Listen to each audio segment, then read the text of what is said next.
مفتی صاحب کبیرہ گناہ کون سے ہیں؟ سب سے بڑا گناہ کبیرہ شرک ہے، پھر فرض نماز جان بوجھ کر قضا کر دینا، والدین کو ستانا، قتل کرنا، سود کھانا، داڑھی کاٹنا، یہ بھی اس میں داخل ہے معذرت کے ساتھ، اور یتیم کا مال کھانا، وراثت نہ دینا بہنوں کو۔ سمجھتے ہو گے نہیں سمجھتے؟ یہ سب کیا ہیں؟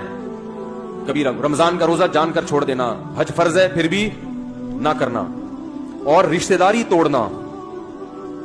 ایک سال سے بھائی بہنوں میں بات چیت بند ہے، کوئی ان کو ہوش ہی نہیں ہے یار، ایک سال گزر جاتا ہے بات چیت نہیں ہو رہی ہے، ناراض ہیں، ایک دوسرے کی جڑیں کاٹ رہے ہیں۔ ایک صحابی نے عرض کیا، یا رسول اللہ میرے بھائی مجھ سے بات نہیں کرتا، سال بہت عرصہ ہو گیا۔ آپ نے فرمایا وہ اگر رشتہ داری توڑتا ہے تم جوڑنے کی کوشش کرو، یعنی غلطی اس بھائی کی تھی نا۔ آپ نے فرمایا پھر بھی تم جوڑو، فرمایا میں جوڑنے کی کوشش کرتا ہوں پھر بھی وہ رشتہ داری توڑتا ہے، پھر آپ نے فرمایا وہ اپنے لیے جہنم کی آگ کا ٹکڑا خرید رہا ہے، یعنی تمہارا فرض ادا ہو گیا۔